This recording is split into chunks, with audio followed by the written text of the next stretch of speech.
As we're sitting here tonight, there's a protest outside regarding ICE enforcement here in Chicago. The border was open in 2022 when the fentanyl that came through the southern border reached my daughter Kyla. If it was closed, I don't know if she would still be alive. I don't know for sure. But I do know that she's not. And it was because of the open border. This is a big national security problem. This isn't grandpa's opioid crisis where kids are dying because they are hooked on opioids and the doctor is overprescribing the pills. The stuff that the kids are taking today, to make it really clear, is poison that's made in illicit labs in foreign environments that are being smuggled into America, and our families and communities are being destroyed. And I mean this as a compliment. If you don't know, you can't be in gang investigations unless you're a badass. So that's a compliment, Terry. Please take it that way. Business was good. Yeah. And it still is. Being a police officer and being in law enforcement is truly one of the most noble things that a human being can do with their life. We need to remember that the police are not the problem and recognize that and figure out how to move forward. Hello. Tonight we have another episode of Wearing the Badge.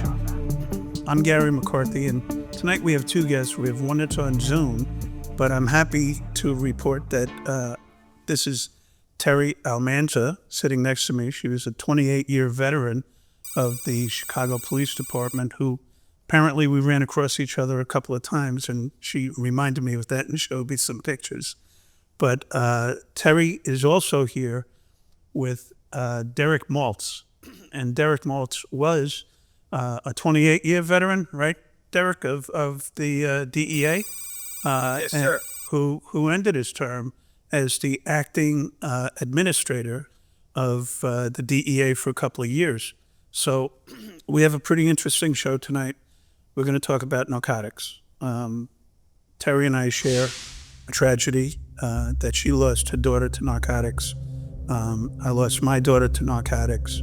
And Derek has spent his career trying to stop people from losing their children and their loved ones to narcotics. So with that, Terry, give us a little bit more introduction to yourself, and we'll talk about what you're doing a little bit later on. So my name is Terry Almanza. I am a retired Chicago police officer, 28 years. Worked in organized crime most of my career, retired from gang investigations. Born and raised in Chicago. Dad's Chicago police, brother's the police, sister was the police, just a big police family, great community. Married, 4 beautiful children. Retired in 2020 from the Chicago Police Department. Absolutely loved being the police. Absolutely blessed life, and enjoyed the ride, great times. And I mean this as a compliment. If you don't know, you can't be in gang investigations unless you're a badass. So that's a compliment, Terry. Please take it that way. Business was good. Yeah. And it still is. Yeah, plenty of work to be done. Yes. Derek, tell us a little bit more about your career. I'm sure you moved around a little bit.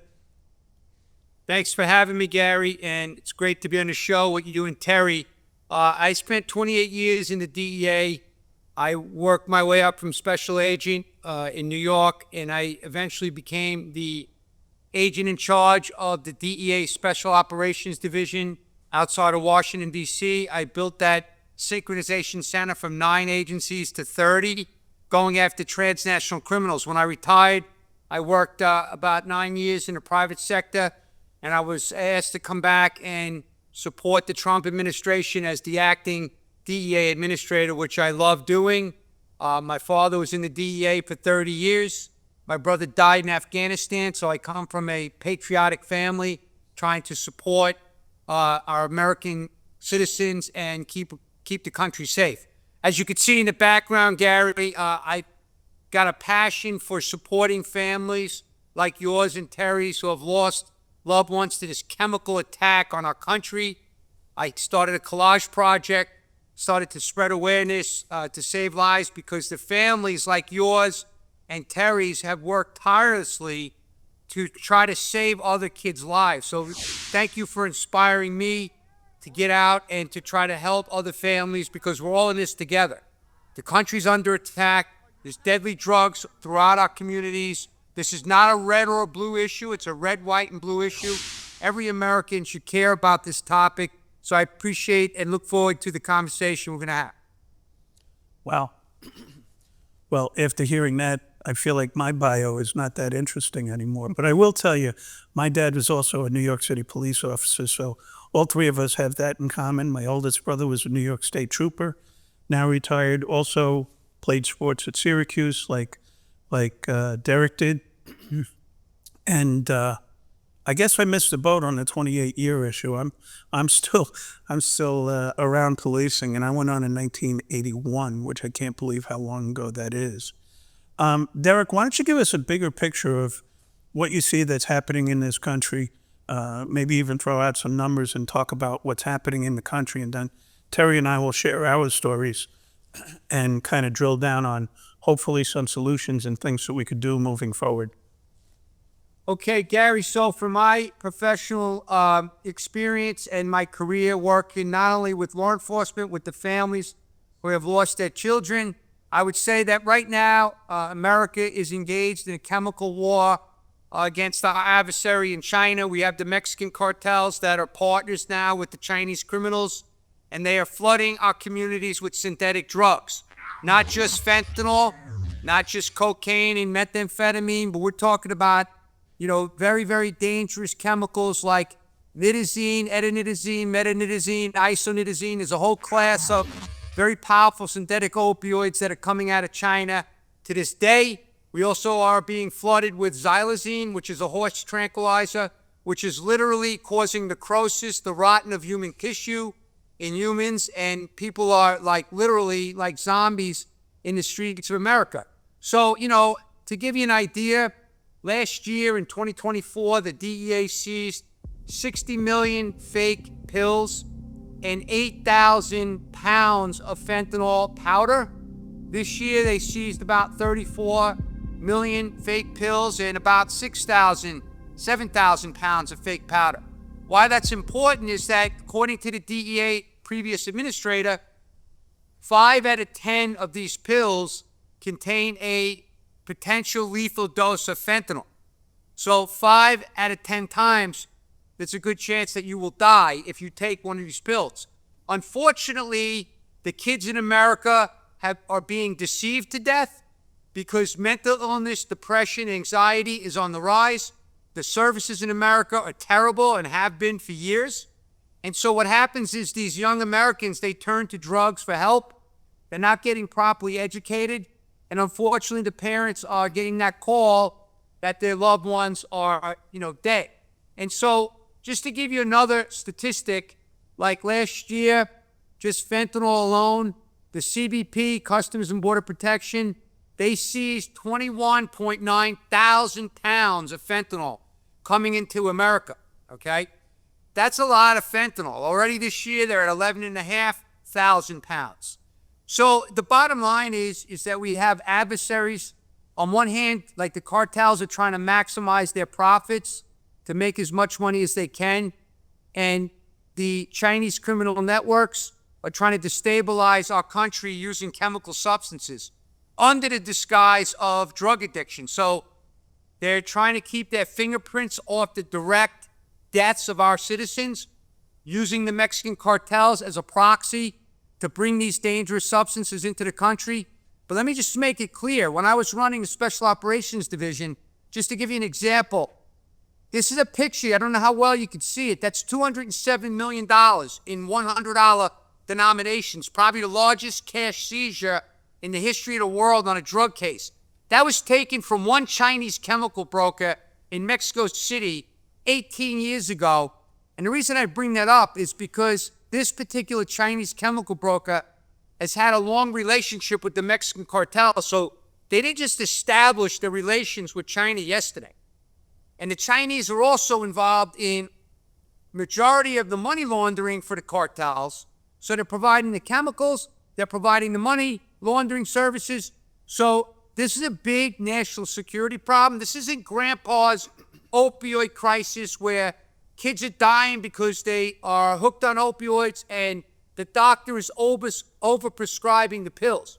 The stuff that the kids are taking today, to make it really clear, is poison that's made in illicit labs in foreign environments that are being smuggled into America, and our families and communities are being destroyed. Just look at a little baby over my corner. There's a 1-year-old Dominican boy right here. Went to daycare in New York City, and the mother got the call because the kid was dead.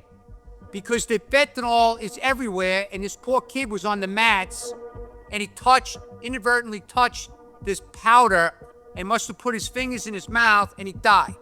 So anyway, we could talk a lot more, but I'd love to hear your story and Terry's story, because this is what has inspired me to stay very passionate and focused. I mean, your daughter, Kayla, is it Kayla or Kyla? Kyla. And Sydney, you know, they are proud of their parents and what you guys are doing, and I'm proud to be standing side by side with you. I love to see the grieving families putting, you know, the grief into action. Okay, they're not just sitting on the sidelines. They're selflessly trying to save other lives, and thank you so much for that. Wow, that was a lot, Derek. I actually have a lot of follow-up. I got to make sure I say this correctly. As we're sitting here tonight, there's a protest outside regarding ICE enforcement here in Chicago. I know this. I know that the border was open in 2022 when the fentanyl that came through the southern border reached my daughter, Kyla. And if it was closed, I don't know if she would still be alive. I don't know for sure. But I do know that she's not. And it was because of the open border. And my daughter is the story that you've heard a million times. You're going to hear Terry's story about her daughter, Sydney.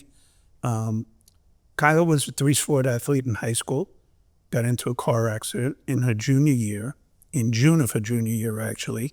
Her ankle got pulverized, not broken, pulverized. It was like a puzzle trying to get put back together. Short story, numerous surgeries, probably 5 or 6, I forget how many. Loaded her up with OxyContin, 18 years of addiction. And in June of 2022, I got the phone call from my ex-wife telling me that she hadn't spoken to Kyla. Could I get somebody to go and do a well-being check on my daughter, who was living in the Bronx where we grew up? And that was it. She was gone.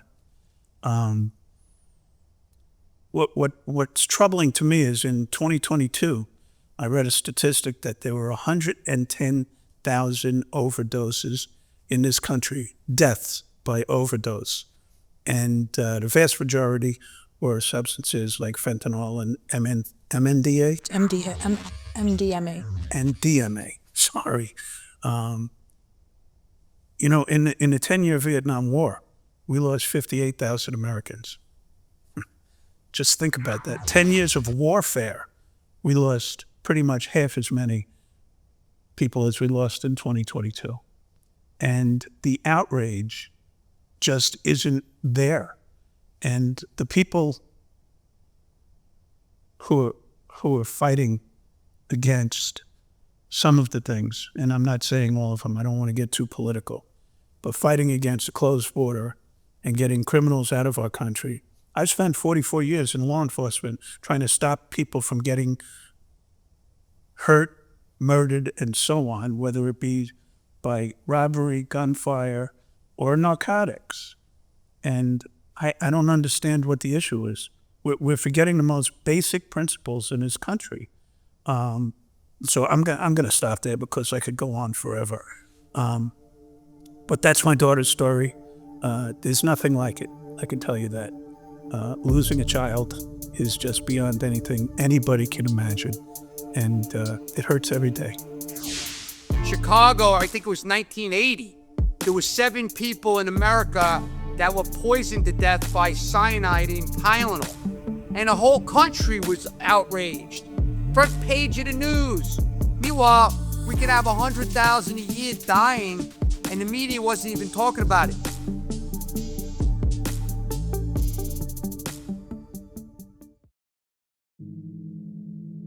Terry, come on, pick me up here. So very sorry for your loss. And, everybody that's tuning in, somebody knows someone that has lost a loved one to illicit drug poisoning. Something that I never would have thought would have happened, in our family. Chicago police officer, husband's a Chicago firefighter, daughter's 18 years old, beautiful athlete, getting ready to go play college volleyball, just signed a collegiate scholarship. Brilliant, beautiful beyond measure, silly, fun, artistic, just, such a gift. And I have 3 other children. And, I think oftentimes people don't understand how this happens. And I think the stigma oftentimes tied to drug use, drug abuse, it can be so very cruel, and not understanding how that came to be, and like with your daughter, with her injury, I've connected with so many people that, their children had a root canal or wisdom teeth or what have you, and, got addicted to, various different substances. And Sydney had lost her biological mom when she was only 3 years old. I can't imagine, you say there's nothing more horrific than to lose a child, but I think about this, little girl who, came home and her mommy's gone. Her mom was sick with pancreatic cancer, and she died when Sid was 3. When Sid was 4 and 5 years old, she was the victim of repeated sexual assaults by a family member. Sid held on to all of that, never shared with anybody. That pain that she endured, carried it for the bulk of her life. At about 14 and 15 years old, we started recognizing that Sid was struggling, grades declining, not wanting to play volleyball anymore, isolating herself a lot, different group of friends. Something was going on. And as a mom and a police officer, you're going to turn the house upside down to figure out, or I identified, what had happened to her. We got her into some therapy and got the family into therapy. And Sydney hooked up with a close associate, and they said, hey, take this ecstasy. It's a club drug. It's fun. And you can kind of check out for a bit. And she did. And sadly, she did. She checked out, and she never came back. And we lost her that night, May 31st, 2015. I still can't believe it. It's been a little bit over 10 years, and I can't believe that this is, my reality and our family's reality, and we are survivors. We survive this horrific loss. And I did. I had to do something with that pain.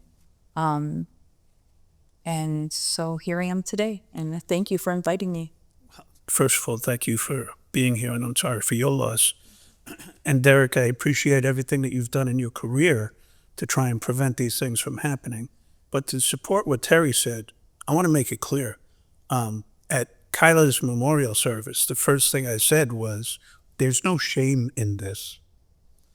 And then I went on to say, everybody knows somebody who's going through this right now. Yes. And, with 110 overdoses, 110,000 overdoses in 1 year, I think we could safely assume that, can't we? But the other thing is, the shame is on the people who allowed this to happen. That's where the shame really lies. And like I said, I don't want to get too political, but, we were talking a little bit before, and Derek mentioned that his brother was killed in combat. My dad was a World War II Marine, and this is not what he fought for. He fought to protect this country, not to make it vulnerable, then went on, naturally, to become a police officer. And, of course, Mom was a nurse. That's what everybody did, cops and nurses and firemen and back in the day. So the shame isn't on our family. The shame isn't on us. The shame isn't on our daughters. The shame is on the people who allowed this to happen. And it's still a threat to us. And those people out there right now don't realize it. And that's very, very troubling to me. The ignorance that people have regarding some of the policies that we unfortunately embrace in this country sometimes cause these things to happen. And there's no two ways about it.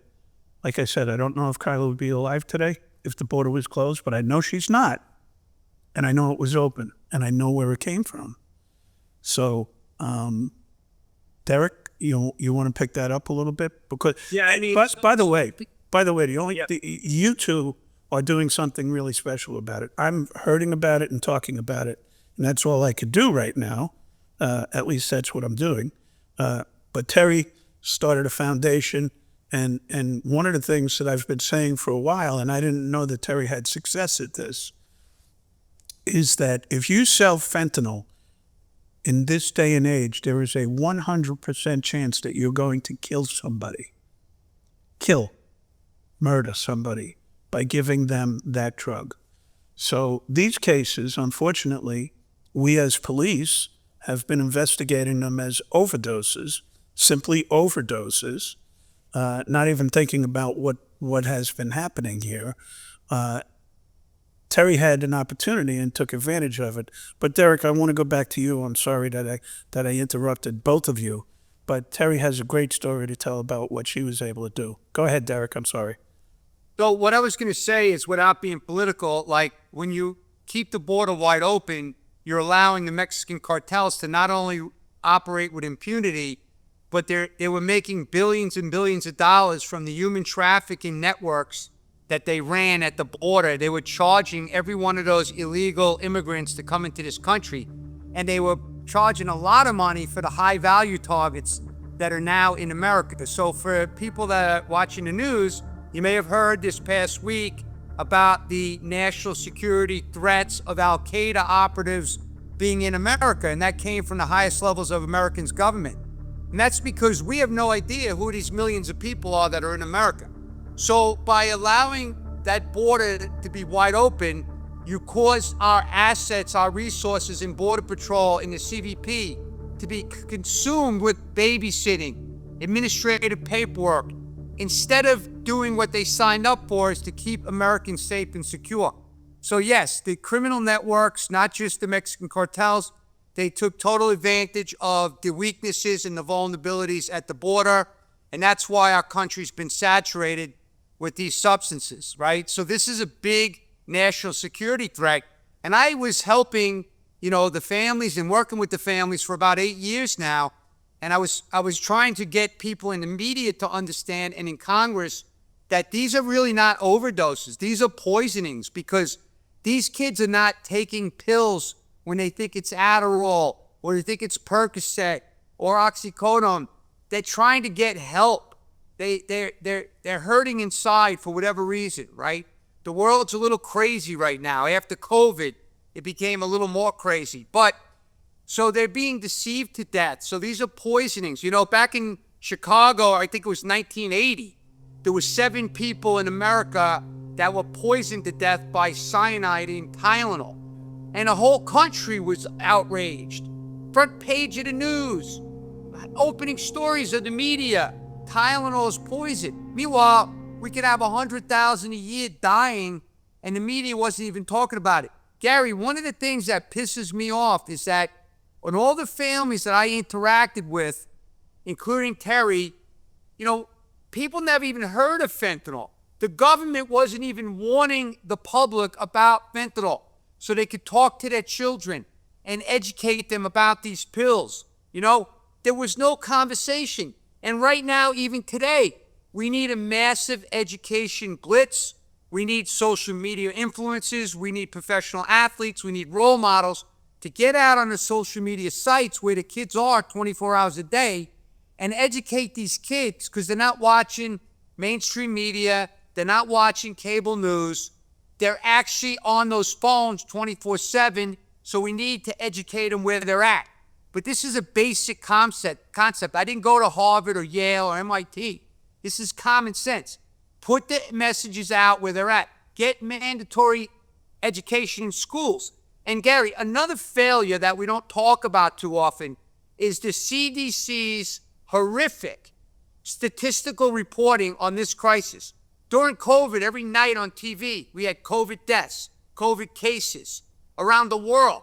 We don't even know how many people died from fentanyl. The statistics are not timely and they're inaccurate, and all the parents know that, all the families know that. So we don't really know exactly how many, and think of how many Americans are being saved by Narcan.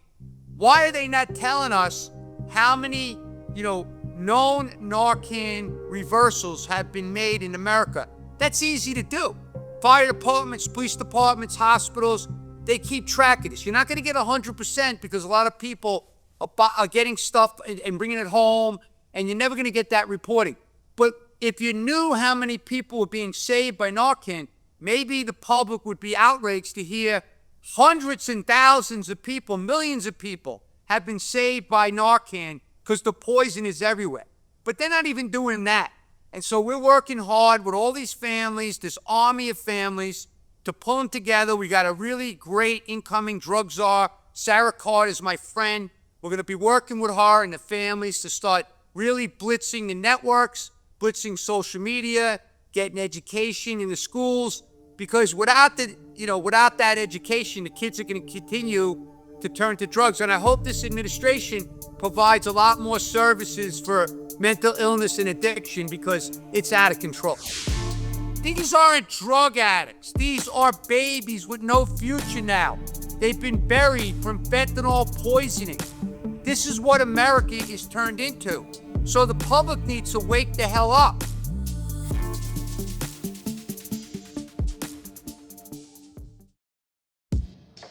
So I guess in my 20-year career, this was probably my best arrest ever, and I was not the one that actually put the cuffs on these two, but absolutely was the driving force to ensure that there was some accountability. And I do agree, there is no justice, in a homicide. There's, I'm Catholic. I hope that, we can rehabilitate these people. Not everybody can be rehabilitated, but I do believe that, a lot of people do frown upon the drug-induced homicide statute, and that we're these vigilante mothers, and and it's not that. And you didn't fail, your daughter by any means, and I feel that I am proud of the arrest, of the advocacy, of the foundation. Our girls aren't coming back, but I do feel the biggest win in this is that we are setting a precedent. We are sending a message to these people that are out there peddling this poison, that will not be tolerated. And we can't bring our girls back, but if in our advocacy we can save a life, stop them from continuing that lifestyle and delivering these poisons, yes, then that is a win. But so when Sydney passed on May 31st, 2015, I immediately knew that it was likely some sort of controlled substance. She was an otherwise healthy young lady. I went in, I don't know if it's just being the police or a mom or what it was, but I wanted justice. I wanted to know who was behind this, and I wanted them held accountable. And the Chicago Police Department immediately told me that, hey, this is we don't investigate these cases criminally. It's just not our protocol. They closed the investigation and classified it as non-criminal. I just could not accept that. And I think that oftentimes, and I do feel that a lot of families struggle with, that there was no justice, that there was no investigation, that there was no accountability. I don't think that there's anything crueler of our judicial system than to task a bereaved parent with advocating for justice in the homicide of their child. We're struggling to get out of bed every day, much less having to, send emails, speak with detectives, hunt down leads.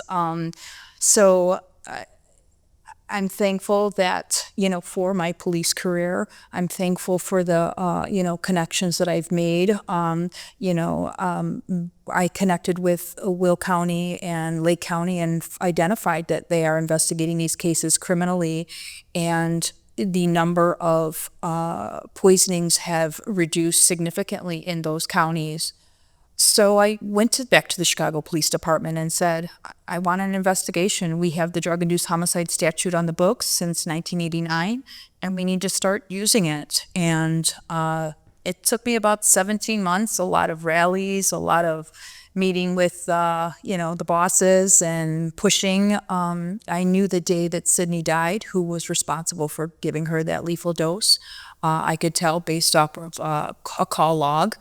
And 17 months later, they brought in both of the persons, Brent Tyson and Cynthia Parker, and questioned them. They both admitted to selling Sydney, who they identified as an inexperienced user, a lethal dose of MDMA, ecstasy. And they were both charged. They made the other one culpable as well.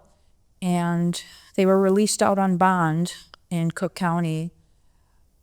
Shortly thereafter, they were both picked up again and they were both picked up again selling a lethal dose of MDMA, and I think it was 110 hits of ecstasy to an undercover Orland Park officer. So, again, what I'm doing, what I'm advocating for, no, our girls aren't coming back, but these people don't stop, and we need to send that message to these dealers that what they are taking part in is criminal, and if they are in the chain of delivery, they can and will be charged. And I'm so incredibly proud of the foundation, of the advocacy, of the parents that stand up and say no more, that many of them, even knowing that they will not ever see justice in their children's case, they still come out and rally and speak up and support other families, because we don't want anybody else to carry that heartache and to survive such a horrific loss. But so the foundation is Drug-Induced Homicide, poisoningofamerica.org. We are a nationwide organization. We have chapters in every state, and I guess I never thought that. I thought I was going to be retired and, out on a boat somewhere and, relaxing. And I think I work harder today than I ever have. But it's such important work. And, a lot of people are, trying to stop this stuff from coming over the border. But what I do, is a lot different than many other organizations. And we're trying to stop this stuff that's right in our very own backyard. Sure. So. And I really commend you for that, and I apologize because I was still a superintendent when this occurred. I remember that we had a spate of overdoses on the west side at one point, and we jumped all hands on deck on it. And we ended up making some arrests, but I don't know what they were charged with, come to think of it. But I do remember that happening, and it was later in my tenure, which was probably close to the time frame that Sydney got poisoned. So, Derek, how do you work with these organizations? And like I said, these have to be investigated as murders. They really do. So I'm going to first tell you a quick story, and this is a compliment to Terry because I really admire her. So long story short, there was a mom in the state of Indiana that lost her son, and she couldn't get, investigative work being done against this perpetrator. So I was posting a lot of videos on the Lost Voices of Fentanyl and Drug-Induced Homicide social media sites. And my buddy, who is the number 2 in charge, actually the number 1 in charge of DEA in Indianapolis, which is he was very aggressively pursuing these murderers. So, long story short, Terry on her own, she sent this video of my buddy Mike Gannon over to this mom, who then contacted Mike Gannon, and within a pretty short amount of time, Mike's agents and investigators in DEA Indianapolis investigated the case where the kid was, convicted and had a pretty decent jail sentence from what I remember. And it was stuff like that, it's just one person, I get it, but Terry works tirelessly to help other families in any way she can. So for me, I'll tell you, I did a documentary in 2017-18 with Sarah Carter about the poisoning of Americans and the wide open border and the border issues. And basically what happened was I started interacting with a lot of families who lost their loved ones to fentanyl. And once I listened to their story, I got really angry. I got angry because of a lot of reasons, but the fact that the government wasn't doing a basic responsibility of educating the public on these new threats with the synthetic drugs. And so I started going out. My first rally was at the Chinese embassy in 2021 with Lost Voices of Fentanyl. And I'm pretty sure Terry was at that rally where I met her in person. And it was like literally families from around the country that were just trying to get some attention, to spread the awareness. They weren't going to save their own kids, but they selflessly were trying to get the message. And I was pissed off because none of the media showed up. And then one media network, I won't mention them, showed up to interview me because it was right around the time of the Afghanistan disaster where 13, brave men and women died at the airport in Kabul. And I was being interviewed about Afghanistan as I'm standing in front of the Chinese embassy with these families trying to get attention. So I turned the whole thing around on the media, and then I started making these collages, and I started bringing the collages to Congress and started zipping them around and waking people up with pictures of regular people. Look at this here. I'm going to show you what I got this week. And this is going to be my secret weapon at a keynote speaking event I have shortly. Look at this beautiful T-shirt I got from the families that lost their little babies. These aren't drug addicts. These are babies with no future now. They've been buried from fentanyl poisoning. This is what America is turned into. So the public needs to wake the hell up. This is not the old days where someone's shooting up heroin in an alley in Harlem or the Lower East Side. This is young kids and little babies that are inadvertently coming across this stuff. But like I said before, and I'll say it again, why I am screaming and yelling here in my basement, why I'm participating is because the families have energized me. Jackie Robinson had a saying many years ago. A life isn't important, it's like the impact, except the impact it has on others. So for me, I spent my career, I had a very, good career in the DEA. I loved every single moment of my career, and now I feel like I could give back with my experience and my network. I have a huge network of law enforcement, and I just want to help these families any way I can. And it's a very important for me when I hear family members call me the voice of the voiceless, because until I started getting on those national TV shows, they weren't even talking about this crisis. The local stations were. And remember, Gary, we had an emergency briefing to Eric Holder, the former Attorney General, in 2014, warning him and the other leaders in the federal government about the death and destruction that was coming our way because the Chinese criminals were now working very, very closely with the cartels and distributing this deadly fentanyl, synthetic opioids. And before that, they were pushing out K2 and spice and bath salts and the synthetic marijuana being sold in grocery stores and bodegas and gas stations. That substance was coming from China as well. And it was made in some of the same labs. And they were killing our citizens. And now what they're doing, Gary, what a lot of people aren't talking about, there's Chinese marijuana grow operations all over the country, very high THC marijuana, and they're putting Chinese pesticides on the leaf. So when the kids are smoking what they think is just simple marijuana, They're going to the hospitals. They're rushing to the emergency room. They're being diagnosed with marijuana, schizophrenia, psychosis, depression, anxiety. And in my opinion, in my years of experience, this is part of the plan, the strategy from the Chinese criminal networks to undermine America and to kill our citizens and harm our citizens with these synthetic drugs. We're losing record amounts of military members. We're losing celebrities. We're losing, Robert De Niro's grandson died. Ray Lewis, the professional NFL player, his kid died. The list goes on and on and on. So the American public is just not paying attention to these details and the policies. I'm just thankful right now, under the current administration, they're starting to hold the criminals who are killing our kids at record levels accountable. Yeah, we're using kinetic strikes against drug boats right now. So far, we had 3 successful strikes. Most people would say, that's a little bit aggressive. Well, guess what, America?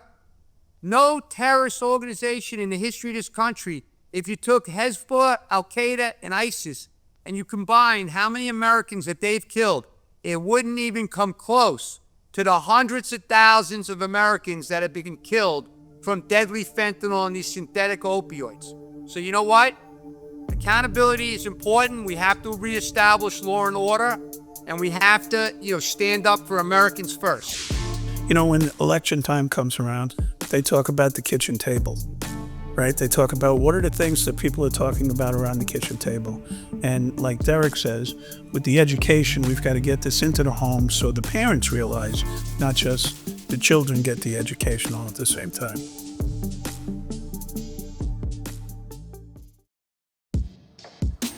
In 2014, I'm thinking back, and I was the vice president of the Major City Chiefs Association at the time.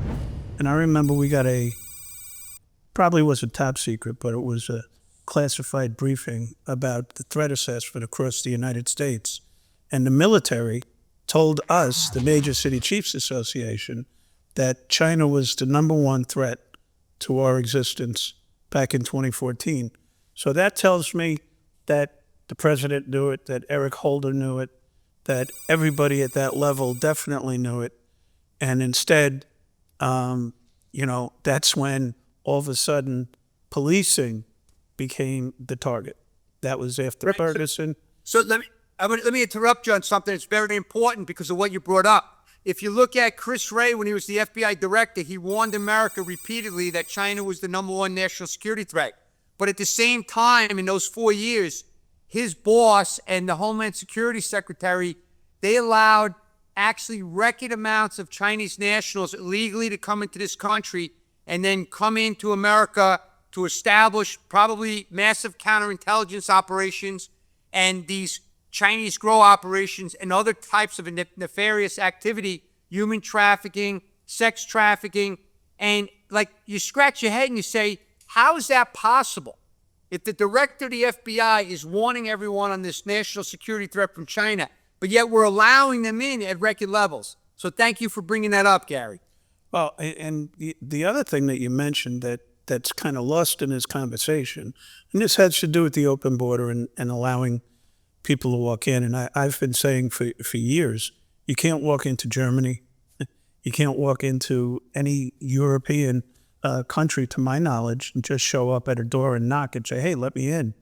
But post 9/11, which is a little bit personal to me because I was at the World Trade Center, how can you open the borders? And you mentioned Al-Qaeda coming through those borders. And I am absolutely positive that at some point we're going to pay the price for that. And if you recall, all the talk back in 2001 was about sleeper cells, how many were here, how many of those terrorists were waiting to get triggered to go to the next level. And I am absolutely positive that we're going to pay for that at some point. We can't keep doing what we're doing and expect to succeed, right? And here in Chicago, when I ran for mayor, which was a wholesale failure, one of the things that I adopted saying was, if you think we're doing well, then just keep doing what we're doing, right? And at the time, the murder rate had gone up like from 419 when I was superintendent to 767. And I was like, okay, I guess we're doing great. Don't worry about it. So I don't know what it's going to take to unravel the conundrum that we've created in this country. Right now, ICE is the focus, not the people who came here, who brought those drugs here, not the criminals who are committing those acts. And by the way, we should be a welcoming country, right? In my genealogy, we have it on both sides. I actually was able to trace my genealogy back on my mother's side to a family that got here in 1600, which is pretty amazing. But by the same token, my dad's family came from Ireland because they had to flee what were known as the Black and Tans during the Troubles, as they were called in Ireland. So we have to be a welcoming country. We're all immigrants in some fashion. Even the indigenous people came here from someplace else way back centuries ago. But there has to be a process, and we have to provide for the public safety. So if we think that's good enough and we don't want any help, then let's not do it. But if you look at the wanted posters of the individuals who were being removed, I'm pretty satisfied with that. I don't want those people walking the streets. I have an 8-year-old son, and I'm worried about his future in this country right now. And I will say, so in regards to the homicide rates in Chicago, something I've been tracking, obviously, for a long time, the sad part that so many people don't realize and isn't spoken of is that these poisonings, fatal poisonings, are not included in the in the count, in the stats. And I'm not part of the UCR. And they are actually, well, because they're classified as accidental deaths, which should not be, but they are double of what our homicides are easily. I'd say probably back to 2017 or something. Since Sydney passed away in 2015, Chicago, in the city of Chicago alone, there is over 10,000 people that have died from opioid-related deaths in Chicago. And of those 10,000, and I will say I'm so very thankful to the Chicago Police Department. Retired Chief Deanahan brought me in. We worked on a protocol. We came up. President's the best. Yes, he's the best. And we came up with a protocol. So when officers respond to these cases, what are we inventorying? What are we looking for? How do we ensure that we are presenting a strong case? And then following it up even further and inviting me out to trainings at the police academy with newly promoted detectives on this protocol. But, to have 10,000 people just in the city of Chicago alone that have died from opioid-related deaths since 2015, there has only been 5 cases, to my knowledge, that have resulted in a drug-induced homicide conviction in Chicago of those 10,000 opioid-related deaths. And so, again, I'm so very thankful that we do have a protocol, in place, and we are doing training, but we also need to make sure that we are putting these into play and that we are investigating these cases as the homicides that they are. Well, do we know, Derek, do you know how many states have drug-induced homicide laws on the books? Do you have any idea? I do not know.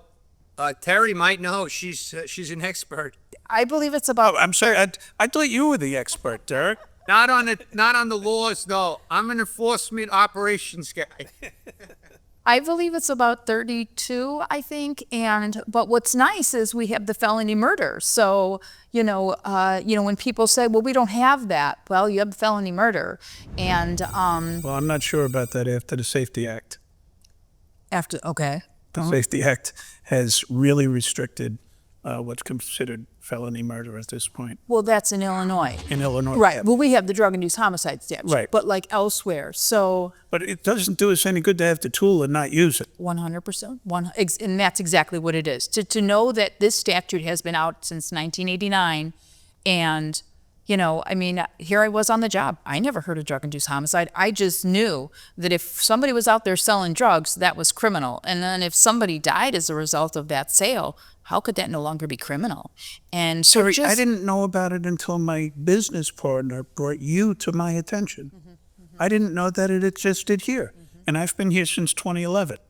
Well, I think a lot of people just, they shifted on the victim, and that they made this choice. And, you know, our girls they never made a choice to die. They didn't want to die. You know, they had a whole life ahead of them. And they paid with their lives. You know, that choice, they paid with their lives. They're gone. They're not coming back. But there's somebody else on the other side of the coin, which is the person that's, you know, peddling this poison. And there needs to be accountability there. And again, not just for the justice and the accountability part of it, but because we want to make sure that they're not out there selling again to that next person. And I don't want this to happen to my worst enemy. Well, okay, I don't want it to happen to my worst enemy. So anything we could do, you know, what's the value of one life? I've always had this crazy thought process where if I stop for the yellow light and don't go through it, and the car behind me has a child in it who's going to cure cancer, it could change the world. If that person went through the light and got into a car accident, right? So you don't know how the dominoes are going to fall. But what we're doing is not working. And when I was in New York, I actually wrote a narcotics strategy, which we had never had before. And it was focused on reducing crime and reducing narcotics-related locations. Not just going to a corner, locking up 5 guys for possession and 2 guys for sale, and coming back the next day and doing it again, and the next day, and the next day, and the next day. And it was very effective as far as reducing crime and eliminating conditions. I don't think we think enough like that. How do we fix this problem? And what you're doing, obviously, is very, very important. And now that I know about this drug, I'm going to reel you in. I got you now. yeah, I know. You had me at hello. There you go. You had me at hello. But Kyla's mom, Gina, went to Times Square for an event this year, and in St. Patrick's Cathedral, and they had pictures of hundreds and hundreds and hundreds of young people who died from opioid poisoning. Well, we've got to start facing the fact that we have a problem. And like I said, I don't want this to happen to anybody else, but it's happening on a daily basis. So we have to do something to stop it. And I have enormous respect for Derek and yourself for doing what you're doing. I do have a platform. I get to do this pretty much once a week and kind of just see who we could get to the table, because there's always stuff to talk about in policing, right? And we've had all sorts of different people here. But this is a conversation that shouldn't end right here. This is a conversation that, you know, when election time comes around, they talk about the kitchen table, right? They talk about what are the things that people are talking about around the kitchen table. And like Derek says, with the education, we've got to get this into the home so the parents realize, not just the children get the education all at the same time. So we've got to wrap it up here. And I'm going to close this session like we close every other one that we do, based on both Terry's and Derek's experience. There's nothing more noble in my book than being a police officer that a human being can do with their life, because every day you have the opportunity to make a difference in somebody else's world. There's other noble professions out there, doctors, religious people, priests, rabbis, so on. But this is one where you intercede on a daily basis of bad things happening. And we have to take a different look at this. We have to look at stopping it, not just doing something about it and recognizing that we have a problem. So thank you for watching. Please continue watching Wearing the Badge. We've got, I think, 13 or 14 episodes up right now. We're getting great reviews. So thank you. Keep going on and taking a look at us. And we'll be back with our next show very soon. Thank you for watching.